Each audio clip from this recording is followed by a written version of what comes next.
Bonjour à tous, bienvenue dans un tout nouveau numéro de Regatta, votre magazine régate et course au large. Cette semaine, préparez-vous à un mag spécial Vendée Globe, avec évidemment le départ de cette 7ème édition, les derniers mots des skippers avant de larguer les amarres, les malheurs de Quito de Pavan et de Marc Guillemot. Kiki Karcher nous parlera du retour de la planche à voile au JO, mais avant tout, un tour d'horizon sur l'actu voile de la semaine.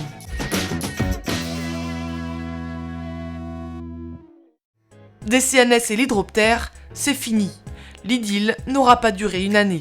Parti l'été dernier en Californie pour s'attaquer au record de la traversée du Pacifique Nord, le bateau volant n'a jamais réussi à trouver la bonne fenêtre météo pour s'élancer. Alain Thébault, son skipper, avait donc décidé de reporter d'un an la tentative. Un calendrier plus vraiment au goût de DCNS qui a décidé de mettre un terme au partenariat. L'équipage va désormais tenter de dégoter des sponsors aux États-Unis. À 13h02, 19 des 20 skippers ont coupé la ligne de la 7ème édition du Vendée Globe. Bertrand De Brock a dû faire demi-tour vers les Sables d'Olonne pour réparer un trou dans la coque de son bateau. Il en repartira dans la nuit. Après quelques heures de course, de bruits inquiétants invitent Marc Guillemot sur sa Safran à rentrer au port. Il apprendra dans la nuit qu'il n'a plus de quilles. Quito de Pavan lui a été heurté par un chalutier au 2e jour de course. Les dégâts sont importants, mais le skipper va bien. Au dernier pointage mardi 13 novembre, François Gabard est toujours en tête, à la même latitude que Bernard Stamm, second, et Armel Lecléache tient la 3ème place. C'est un incroyable retournement de situation. La Fédération internationale de voile a finalement fait machine arrière. Le kitesurf qui avait été sélectionné en mai dernier pour les JO de Rio a été écarté à la surprise générale. Mais surtout la planche à voile qui devait en être évincée est finalement de retour. Christian Karcher vous en donne les clés pour mieux comprendre. Voici la webcam de Kiki. Bonjour, tôt le matin, après une nuit agitée sur les bateaux du Vendée Globe. Que d'émotions ce Vendée Globe sur ce départ, avec une houle un peu plus forte que le vent, avec un courant qui a poussé tout le monde sur la ligne et un retour pour les gens trop pressés. Fausse panne, matos du mauvais côté face au courant, c'était pas drôle. Mais une vraie émotion et surtout depuis 2 jours, une vraie tristesse. Voir Marc Guillemot voir Marc Guillemot avec sa quille et voir Quito de Pavan abandonné, ça c'est de la vraie tristesse. Et je voudrais pas passer la semaine comme ça à être malheureux, donc je voudrais vous donner 2 bonnes nouvelles. La première, c'est la planche à voile. La planche à voile revient au JO. Souvenez-vous, mai dernier, l'ISAF avait dit non à la planche. L'ISAF, ce sont des comités empilés les uns sur les autres. Et celui de tout là-haut, c'est l'exécutif comité où il y a 7 personnes élues tous les 4 ans, plus quelques rois de Suède et de Norvège. Et l'un de ces comités est l'Event Committee, 19 personnes, dont André Bacchini, notre ancien président de ligue. Et ces 2-là, en mai dernier, avaient voté 17-2 en faveur de la planche. Apparemment, ça n'avait pas suffi. Comment rouvrir le cas? Pour ouvrir le cas, il faut qu'il soit à 75%, c'est leur statut, en faveur de la réouverture. Ils n'y sont pas arrivés jeudi dernier. Heureusement, tous les 4 ans, AGM, Annual General Meeting, ils ont pu faire voter les 81 membres des pays qui, eux, se sont décidés en immense majorité en faveur de la planche à voile. Ouf! Vous ne m'ôterez pas de l'idée qu'il y a eu du lobbying espagnol par roi interposé derrière, mais c'est bon, la planche est revenue au JO. 2e bonne nouvelle, regardez, Coupe de l'América, AC72 des Italiens de Prada, Luna Rossa, première journée de navigation, ils volaient sur l'eau. Incroyable. En espérant que ces 2 nouvelles nous mettent un peu de baume au cœur et aident nos 2 marins à se remettre de leurs infortunes. Et dans le fond de ma tête, je suis en train d'empanner dans la pétole au large de Gibraltar. Bonne semaine, au revoir.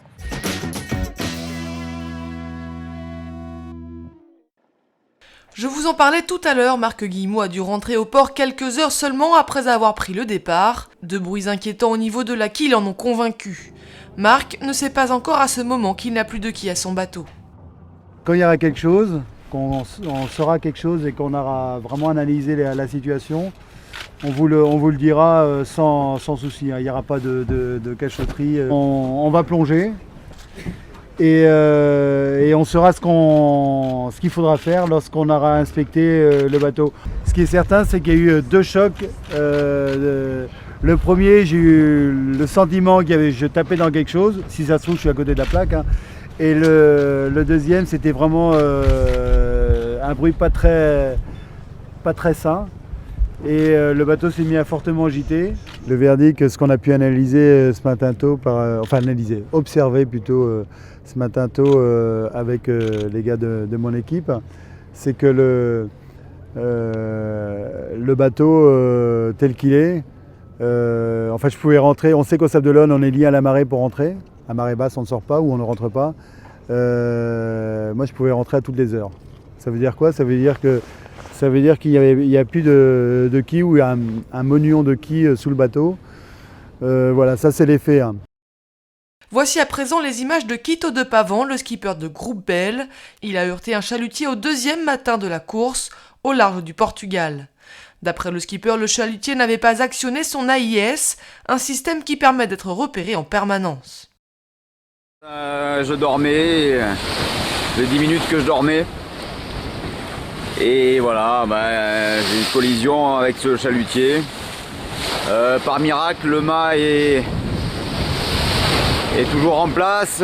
J'ai plus de haubans et puis j'ai plus de bout dehors. Il y a un peu de dégâts sur la partie avant du bateau. L'accident bête, trop bête. Je suis désolé.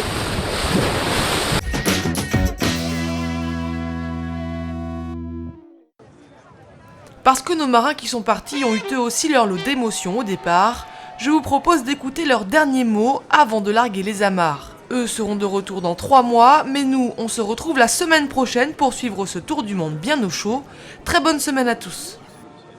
C'était tellement impressionnant de voir tout ce monde déjà sur les digues que c'est chargé d'émotions, de tout ça. Donc oui, c'est ultra intense, mais c'est super beau et moi je suis vraiment super content de vivre ça à nouveau. Je crois pas qu'on peut être habitué à ça. C'est pas possible. Même c'est pareil que les mers du Sud, hein, c'est pas parce qu'on y a été qu'on connaît. Là, j'ai déjà vu, mais c'est chaque fois. C'est bien. On part relativement longtemps, on s'éloigne de ses proches, il y a beaucoup d'émotions, il y a ma maman qui pleure, tout ça. C'est un grand moment, je crois que j'ai jamais vécu ça ailleurs. Il y a des choses qui n'ont pas de mots. Et c'est beaucoup d'émotions, des larmes qui vont, qui viennent, et puis vraiment des choses fortes, quoi. Je suis sûr qu'on pourrait récupérer de l'énergie de tout ça.